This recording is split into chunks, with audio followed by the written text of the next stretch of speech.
میری زندگی کا مقصد تیرے دین کی سرفرازی، میں اسی لیے مسلمان، میں اسی لیے نمازی۔ میری زندگی کا مقصد تیرے دین کی سرفرازی۔ الحمد للہ رب العالمین والصلاة والسلام على سید المرسلین، اما بعد فاعوذ باللہ من الشیطان الرجیم، بسم اللہ الرحمن الرحیم۔ الصلاة والسلام علیک یا رسول اللہ وعلى آلک واصحابک یا حبیب اللہ۔ الصلاة والسلام علیک یا نبی اللہ وعلى آلک واصحابک یا نور اللہ۔ پیارے اسلامی بھائیوں اور مدنی چینل کے ناظرین، پروگرام ہے اسلامی زندگی، اور آج ہم اس پروگرام میں جنتی نعمتوں کی ایک جھلک کے متعلق سنیں گے۔ آخر تک اس پروگرام میں شریک رہیے۔ آئیے سب سے پہلے درود پاک پڑھنے کی فضیلت سنتے ہیں۔ درود پاک کی فضیلت مفتی امین صاحب رحمت اللہ علیہ فرماتے ہیں، درود پاک پڑھنے والے کے گھر پر آفتیں اور بلائیں نہیں آتی۔ صلو علی الحبیب صلی اللہ علی محمد صلی اللہ علیہ وآلہ وصحبہ وسلم۔ جنتی نعمتوں کی ایک جھلک۔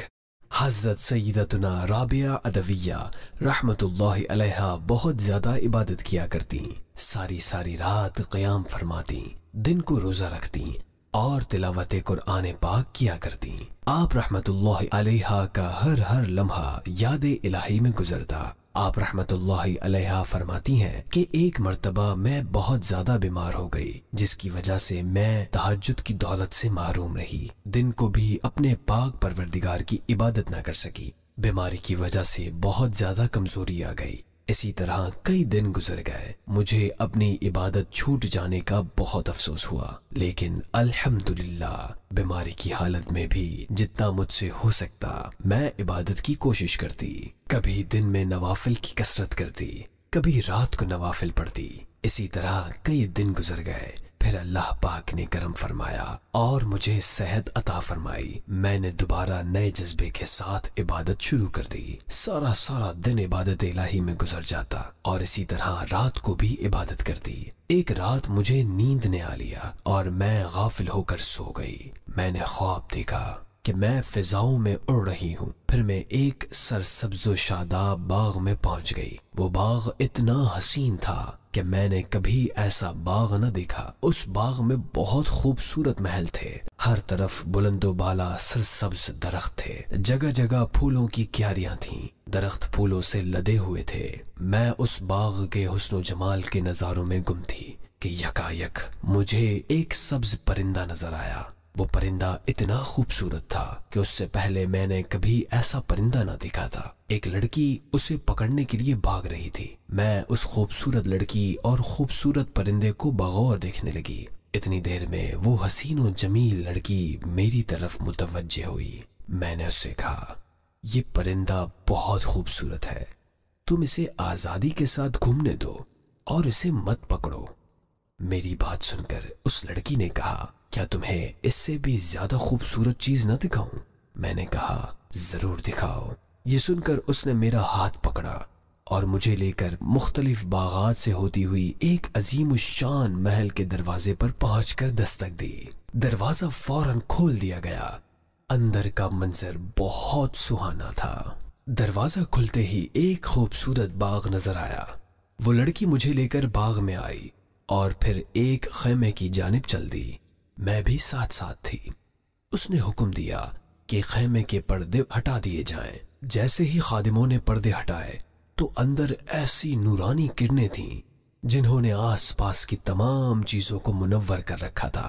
پورا خیمہ نور سے جگمگا رہا تھا۔ وہ لڑکی اس خیمے میں داخل ہوئی اور پھر مجھے بھی اندر بلا لیا۔ وہاں بہت ساری نوجوان کنیزیں موجود تھیں جن کے ہاتھوں میں عود یعنی خوشبو سے بھرے ہوئے برتن تھے۔ اور وہ کنیزیں عود کی دھونی دے رہی تھیں۔ یہ دیکھ کر اس لڑکی نے کہا تم سب یہاں کیوں جمع ہو؟ یہ اتنا اہتمام کیوں کیا جا رہا ہے؟ اور تم کس لیے خوشبو کی دھونی دے رہی ہو؟ ان کنیزوں نے جواب دیا آج ایک مجاہد راہ خدا میں شہید ہو گیا ہے، ہم اس کے استقبال کے لیے یہاں جمع ہیں، اور یہ سارا اہتمام اسی مرد مجاہد کی خاطر کیا جا رہا ہے۔ اس لڑکی نے میری جانب اشارہ کیا اور پوچھا کیا ان کے لیے بھی کوئی اہتمام کیا گیا ہے؟ ان کنیزوں نے کہا ہاں، اس کے لیے بھی اس طرح کی نعمتوں میں حصہ ہے۔ اس لڑکی نے اپنا ہاتھ میری طرف بڑھایا اور کہا اے رابعہ عدویہ، جب لوگ نیند کے مزے لے رہے ہوں اس وقت تیرا نماز کے لیے کھڑا ہونا تیرے لیے نور ہے، اور نماز سے غافل کر دینے والی نیند سراسر غفلت اور نقصان کا باعث ہے۔ تیری زندگی کے لمحات تیرے لیے سواری کی مانند ہیں۔ جو شخص دنیاوی زندگی میں مگن رہے اور اپنی زندگی کے قیمتی لمحات کو فضول کاموں میں گزار دے تو وہ بہت بڑے خسارے میں ہے۔ یہ نصیحت آموز کلمات کہنے کے بعد وہ لڑکی میری آنکھوں سے اوجھل ہو گئی اور میری آنکھ کھل گئی۔ اللہ پاک کی ان پر رحمت ہو اور ان کے صدقے ہماری مغفرت ہو، آمین، بجاہ النبی الامین صلی اللہ علیہ وآلہ وصحبہ وسلم۔ پیارے اسلامی بھائیوں، آج کے پروگرام کا وقت اختتام کی طرف بڑھ رہا ہے۔ اللہ پاک آج کے پروگرام سے حاصل ہونے والے نصیحت بھرے مدنی پھولوں پر ہمیں عمل کی توفیق عطا فرمائے۔ آئندہ سلسلے میں انشاءاللہ الکریم کسی اور موضوع کے ساتھ دوبارہ حاضر ہوں گے۔ تب تک کے لیے اجازت دیجیے، مدنی چینل دیکھتے رہیے۔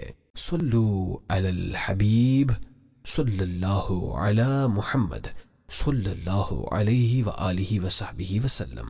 میری زندگی کا مقصد تیرے دین کی سرفرازی، میں اسی لیے مسلمان، میں اسی لیے نمازی۔ میری زندگی کا مقصد تیرے دین کی سرفرازی۔